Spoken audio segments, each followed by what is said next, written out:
இருக்கு. நாளைக்கு தரமான சம்பவம் இருக்குது. எனக்கு என்னமோ சாட்டர்டே சண்டே எபிசோட் நம்ம எதிர்பார்த்த மாதிரி தான் போகும்னு நினைக்கிறேன். முக்கியமா அரோரா அவர்கள் இந்த வீட்டை விட்டு வெளியே போறது ஒரு 90% இப்போதைக்கு கன்ஃபார்ம் ஆயிருக்குது.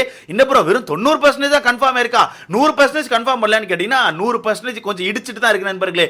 ஓட்டின் அடிப்படையில் பார்க்கும்போது அரோராக்கு ஓட்டுகள் இல்லை அப்படிங்கிறது தெரிய வந்துட்டு. ஆனா டீமை பொறுத்த வரைக்கும் வெளியே எடுப்பாங்களா, அதுதான் இப்போ கொஸ்டின் மார்க்கா இருக்குது. ஏன் ப்ரோ டீம் வெளியே எடுக்க மாட்டாங்க, என்ன ப்ரோ சொல்றேன்னு கேட்டீங்கன்னா உங்களுக்கே தெரியும் ப்ரோ, அந்த பிக் பாஸை பொறுத்த வரைக்கும் கண்டென்ட் வேணும், கான்ட்ரவர்சி அதிகமாக வேணும். ஏன்னா எவ்வளோதான் நம்ம கண்டென்ட் கொடுத்தாலுமே கான்ட்ரவர்சி இருக்க போய் தான் வெளியே பயங்கரமாக ட்ரெண்ட் ஆகும் இந்த ஷோ. ஓகேவா, இப்போ கூட நீ கவனிச்சிருப்பேன், நியூஸ் சேனல் லெவலுக்கு போயிருச்சு இந்த ஷோ. வந்து இப்படியே போயிட்டு இருக்கு அப்படி போயிட்டு இருக்குன்னு சொல்லி நியூஸ் சேனல் தாண்டி கோர்ட்டுக்குலாம் போயிருச்சான். ஓகேவா, அப்படி இருக்கும்போது கான்ட்ரவர்சி மட்டும்தான் இந்த பிக் பாஸ் ஷோவை ரன் பண்ணும். ஓகேவா, அந்த வகையில் அரோரா அவர்களை வெளியே எடுப்பாங்களா மாட்டாங்களா அப்படிங்கிறது டீம் கையில தான் இருக்குது. பட் ஓட்டின் அடிப்படையில் பார்க்கும்போது ஓட்டுகள் இல்லை அப்படின்னு சொல்லிட்டாங்க. அப்ப யார் ப்ரோ வெளியே போறதுக்கான வாய்ப்பு இருக்கு, அரோரா போலனா யார் போறதுக்கான வாய்ப்பு இருக்கு அப்படின்னு கேட்டீங்கன்னா அங்கேயும் சின்ன சிக்கலை கொண்டு வச்சிருக்காங்க. அது யார் யார் அப்படிங்கறத மொத்தமா பார்த்துடலாம். ஸோ வீடியோக்குள்ள போறதுக்கு முன்னாடி எப்பவும் போல இந்த வீடியோ லைக் பண்ணிட்டு மறக்காம சேனலை சப்ஸ்கிரைப் பண்ணிக்கோங்க, அப்பதான் உதவியா இருக்கும். ஸோ ஆஸ் யூசுவல் எப்பவும் போல நம்ம தண்ணி போல தான் முதல் இடத்துல இருக்காப்ல. ஒரு 1,66,000 ஓட்டுகள். போன வாரமும் இதே ஓட்டுகள் தான், இந்த வாரமும் இதே ஓட்டுகள் தான், ஓட்டுக்கள்ல மாற்றமே இல்லை.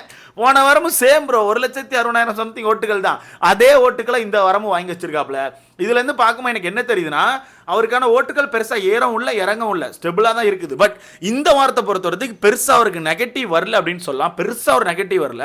வினோத் கூட சேர்ந்து கொஞ்சம் அந்த காம்போ பில்ட் ஆகி அது மக்கள் கிட்ட போய் நல்லபடியா ரீச் ஆயிருக்குது. வரப்போற வாரங்களும் அந்த காம்போ அப்படியே தொடர்ந்துச்சுன்னா அவருக்கு நல்ல ஓட்டுகள் வரும். அவர் நினைச்ச மாதிரி ஒரு 50-60 நாள் கண்டிப்பா அந்த வீட்டுக்குள்ள ஸ்டே ஆயிருவாரு. பட் அந்த காம்போ உடைச்சு விட்டுட்டு ஒரு மாதிரி ரெக்கட் மோட்ல இறங்குறேன் இல்ல ஒரு வித்தியாசமா பண்றேன்னு சொல்லிட்டு ஏதாவது கூட்டணி சேர்ந்து பண்ணார்னா கண்டிப்பா அவருக்கான ஓட்டுகள் இறங்குறதுக்கான வாய்ப்பு இருக்குது. பட் இப்போ அசைக்க முடியாத இடத்துல இருக்காப்ல. இப்போ ஒருவேளை டைட்டில் கொடுக்கணும்னா அவருக்கு தான் கொடுக்கணும். ஏன்னா அந்த அளவுக்கு ஓட்டுகள் வச்சிருக்காப்ல, வேற யாருமே ஓட்டுகளை வாங்கல. சோ தண்ணி பழம் 1,66,000 ஓட்டுகள். சபரியை பொறுத்த வரைக்கும் ஒரு 1,36,000 ஓட்டுகள். நேத்தோ முந்தானத்தோ பார்த்தோம் நினைக்கிறேன் 20,000 ஓட்டுகள் டிஃபரெண்ட்ல இருந்தாங்க நம்ம தண்ணி பழம். இப்போ பார்த்தா 30,000 ஓட்டுகள் டிஃபரெண்ட்ல இருக்காங்க. என்ன மக்களே பண்றீங்க, எனக்கு ஒன்றும் புரியல. என்ன பண்றீங்க, ஓட்டுகளை போட்டு குமிச்சிட்டே இருக்கீங்களா? ஆனால் எனக்கு ஒன்று மட்டும் தெரியுது ப்ரோ, இந்த வீட்டுக்குள்ள உள்ள நிறைய பேரை நம்ம மக்களுக்கு பிடிக்கல, நிறைய பேரை பிடிக்கல, என்னதான் கண்டென்ட் கொடுத்தாலுமே பிடிக்கல. அதனால என்ன பண்றாங்கன்னா இவங்களுக்குலாம் ஓட்டு போடுறதுக்கு நான் பேசாம அவருக்கே போட்டுருவேன், இவங்களெல்லாம் வின் பண்ண வைக்கிறதுக்கு நான் பேசாம அவரே வின் பண்ண வச்சிருவேன், அப்படி நம்ம தான் ஓட்டுகளை போட்டுட்டு இருக்காங்க. ஸோ அந்த வகையில் சபரிக்கு வந்து பெருசா ஓட்டுகள் வரலன்னு தான் சொல்லணும். தண்ணி பழமே 1,60,000 ஓட்டுகள் வச்சிருக்காப்ல, சபரி வெறும் 1,36,000 ஓட்டுகள் தான். இதில் அடுத்த சிரிப்பான மேட்டர் என்னன்னா 3வது இடத்துல விஜே பார்வதி இருக்காங்க, 76,000 ஓட்டுகள். அன்அஃபிஷியல்ல 76,000 ஓட்டுகள். பட் அஃபிஷியலை பொறுத்தவரைக்கு இவங்க 3 பேர் தான் டாப்ல இருக்காங்க. சேம் அஃபிஷியல்லையுமே திவாகர் அவர்கள் தான் லீடு எடுத்திருக்காங்களாம். சபரி வந்து கொஞ்சம் தான் கம்மின்னு கேள்விப்பட்டேன், ரொம்ப பெருசாலாம் லீடு இல்லையா, ரொம்ப ஒரு மாதிரி கொஞ்சம் ஒரு 4,000 ஓட்டுகள் 5,000 ஓட்டுகள் அந்த மாதிரி டிஃபரெண்டாக தான் போயிட்டு இருக்கு போல. சபரியுமே நல்ல ஓட்டுகள் வாங்கியிருக்காங்க போல. பட் திவாகர் தான் ஃபர்ஸ்ட் இடத்துல இருக்காங்க. அதே மாதிரி அஃபிஷியலுமே விஜய் பார்வதி தான் 3வது இடத்துல இருக்காங்க. அன்அஃபிஷியலுமே விஜய் பார்வதி தான் 3வது இடத்துல இருக்காங்க. 76,000 ஓட்டுகள். நல்ல யோசித்து பாருங்க, சபரியை விட அப்படியே பாதிக்கு பாதி கம்மியான ஓட்டுகள். விஜய் பார்வதி எடுத்து வச்சிருக்க ஓட்டுல அப்படியே டபுள் மடங்கு ஓட்ட சபரியை எடுத்து வச்சிருக்காப்ல. பட் விஜய் பார்வதியை பொறுத்தவரைக்கு ஏன் அவங்களுக்கு ஓட்டுகள் வர மாட்டேங்குன்னு கேட்டீங்கன்னா அவங்க இந்த வீட்டுக்குள்ள என்னதான் கண்டென்ட் கொடுத்தாலும் ஒரு சம்டைம்ஸ் கண்டென்ட் நல்லா இருக்குது, ஓகேவா இருக்குது, எல்லாரும் கூட சேர்ந்து பேசுறாங்க, ஓகே. ஆனா ஒரு சில நேரங்களில் இவங்க பேசுற விஷயங்கள் இருக்கு தெரியுமா, அது ரொம்ப இரிட்டேட் ஆகுது. ஒரு டாஸ்க், அந்த டாஸ்க்ல நீங்க கலந்துக்கிறீங்க, ஜெயிக்கிறதுலாம் 2வது. பட் அந்த டாஸ்க்ல தோத்துட்டீங்கன்னா அந்த தோல்வியை ஏத்துக்கிட்டு ஓகேன்னு சொல்லிட்டு சைட்ல போய் நின்றுட்டு இன்னொருத்தருக்கு சப்போர்ட் பண்ணலனா கூட பரவாயில்ல, ஆனா அமைதியா இருந்தா அந்த கேமை பார்க்கலாம். ஆனா விஜய் பார்வதியை பொறுத்தவரைக்கு அந்த தோல்வியை ஏத்துக்கவே முடியல. தோல்விங்கிறத உங்களால ஏத்துக்கவே முடியல. எடுத்த இடத்துல உடனே கத்திடுறது, அவங்க மட்டும் தான் கரெக்ட், இந்த வீட்டுக்குள்ள இருக்க எல்லாருமே அவங்களுக்கு ஆப்போசிட்டா செயல்படுற மாதிரி உடனே கத்தி வெடிச்சு எல்லாரையுமே தப்பா பேசி வார்த்தைகளை கடத்தி எச்சன்னு சொல்றது, சீப்புன்னு சொல்றது, டாகுன்னு சொல்றது, டாக்ஸிக்னு சொல்றது, என்னென்ன வார்த்தைகளை யூஸ் பண்றாங்க, நாகப்பாம்புன்னு சொல்றது. அது மட்டும் இல்லாம முக்கியமா என்ன சொல்லுவாங்க தெரியுமா, யாரா சண்டே போட்டா இவன் என்னோட பிளாக் லிஸ்ட் அப்படிம்பாங்க. ஸோ இந்த மாதிரி அழுதுகிட்டே இருக்காங்க, உட்காந்து ஒப்பாரி வச்சுக்கிட்டே இருக்காங்க. அதனால மக்களுக்கு வந்து ஓகே அப்படின்னு சொல்லி பார்த்துட்டு இருக்கும்போது டப்புன்னு கீழே போயிருது. ஓகேப்பா விஜய் பார்வதி ஓகே அப்படின்னு சொல்லி பார்த்துட்டு இருக்கும்போது இவங்க பண்ற செயல்களை பார்த்து என்னப்பா இது திருந்தல மாமா அப்படின்னு ஓட்டுகளை போடாம விட்டுறாங்க. அதனால தான் விஜய் பார்வதிக்கு ஓட்டுகள் வர மாட்டேங்குது. ஸோ பார்க்கலாம் வரப்போற வாரங்கள் இந்த ஒயில்ட் கார்டு எப்படி கேமை சேஞ்ச் பண்ணுவாங்கன்னு. என்ன பொறுத்தவரைக்கும் ஒயில்ட் கார்டு இந்த கேமை எப்படி சேஞ்ச் பண்ணலாம்னா சிம்பிள், வீட்டுக்குள்ள போயிட்டு இவங்க ரொம்ப சென்சிபிளா சில விஷயங்களை பேசியிருப்பாங்க தெரியுமா.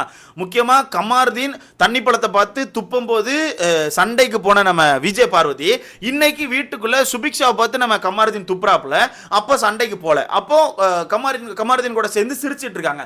ஸோ இதுதான் நம்ம விஜய் பார்வதிக்கான ஒரு எச்ச மைண்ட். ஓகேவா. ஸோ இந்த மாதிரி விஷயங்களை உடைக்கணும். அன்னைக்கு ஒருத்தருக்கு நடக்குமோ சண்டைக்கு போனீங்க, இன்னைக்கு இன்னொருத்தருக்கு நடக்குமோ கைத்தட்டி சிரிக்கிறீங்களா, அப்போ உங்க மைண்ட் என்னதான் மைண்ட் அப்படி அந்த மாதிரி பாயிண்ட்டை போட்டு ஃபுல்லா லாக் பண்ணிட்டாங்கன்னா விஜய் பார்வதியால பேசவே முடியாது. ஆப்போசிட்ல பேசிக்கவே மாட்டாங்க.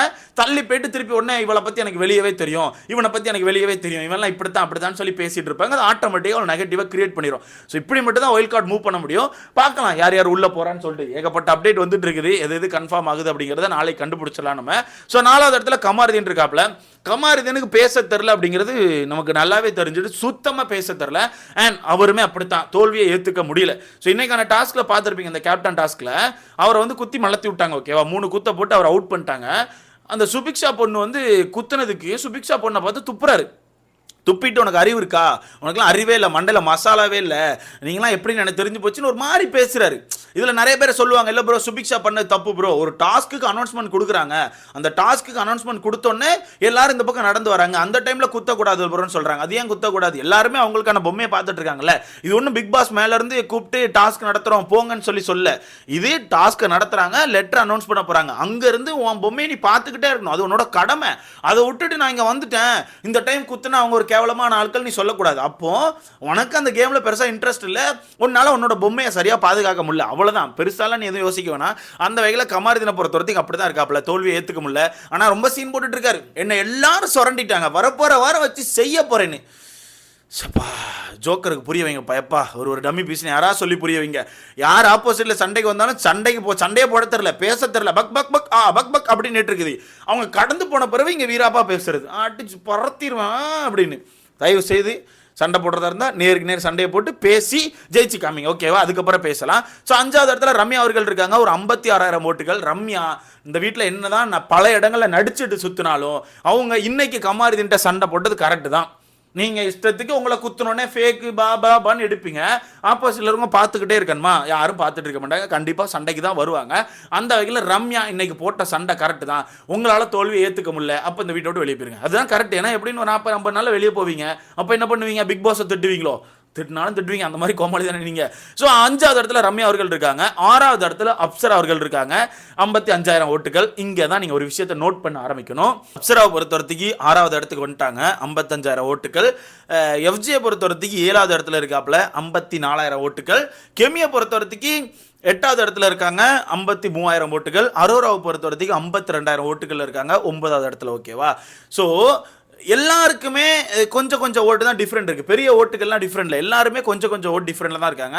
ஸோ இந்த அடிப்படையில் பார்க்கும்போது எனக்கு என்னமோ அப்சராவை காப்பாற்றிடுவாங்க. ஏன்னா இன்னைக்கு கண்டிப்பாக அப்சராக்கான ஸ்டோரியை மக்கள் நிறைய பேர் கேட்டிருப்பாங்க.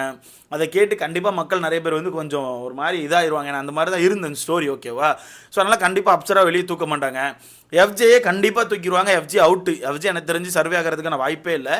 கெமி தான் எனக்கு தெரில, கெமியை வந்து தூக்கிறதுக்கான வாய்ப்பு இருக்கான்னு எனக்கு தெரில. ஏன்னா கெமியை வச்சு கான்ட்ரவர்சியான கண்டென்ட் வரப்போகிறது இல்லை. வீட்டுக்குள்ளே டாஸ்க்குன்னா அதை வச்சு கண்டென்ட் வரும். கான்ட்ரவர்சி கண்டென்ட் வந்து கொடுக்குறது ஒன்லி நம்ம அரோரா மட்டும்தான்.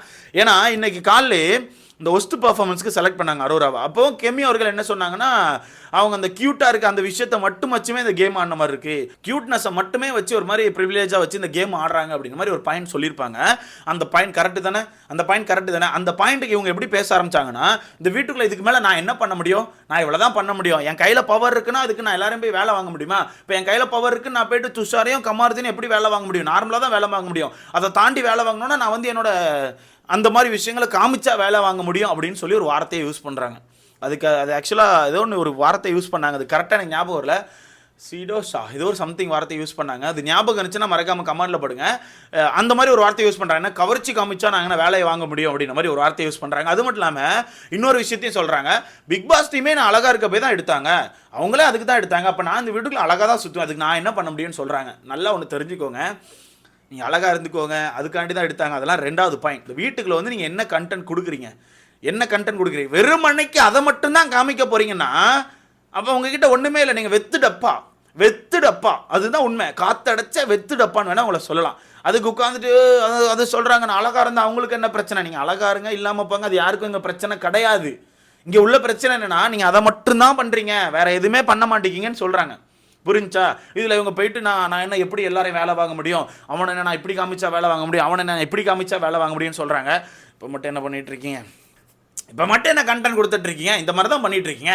குசு குசு குசு குசு அப்படின்னு பேசி தான் 2 பேரும் கைக்குள்ள வச்சு கண்டென்ட் கொடுத்துட்டு இருக்கீங்க. இன்னும் சொல்றது இல்லை. ஸோ என்ன பொறுத்த வரைக்கும் அரோராவை கண்டிப்பாக தூக்கிடுவாங்க ப்ரோ. ஏன்னா உங்களுக்கே தெரியும் வெளியே கேஸ் வந்து ஒரு டிஃப்ரெண்டாக போயிட்டு இருக்குது, கோர்ட் லெவலுக்கு போயிடுச்சு, ஆபாசங்கள் நிறைய இருக்குன்னு சொல்லிட்டு. ஸோ ஆபாசமான அக்காவை வெளியே தூக்குனாதான் ஷோ தப்பிக்கும். அப்போ ஷோ வந்து கண்டிப்பாக யோசிப்பாங்க. அப்போ ஷோ ப்ரொடியூசர்ஸ்லாம் கண்டிப்பாக யோசிப்பாங்க, அக்கா 2 வாரம் கொடுத்த கண்டென்ட் போதும் தூக்கிடுவோம், இதுக்கப்புறம் வச்சிருந்தா ஷோவை மூடிடுவாங்கன்னு சொல்லிட்டு கண்டிப்பாக இந்த வாரத்தை தூக்குவாங்கன்னு சொல்லிட்டு எனக்கு நம்பிக்கை இருக்குது.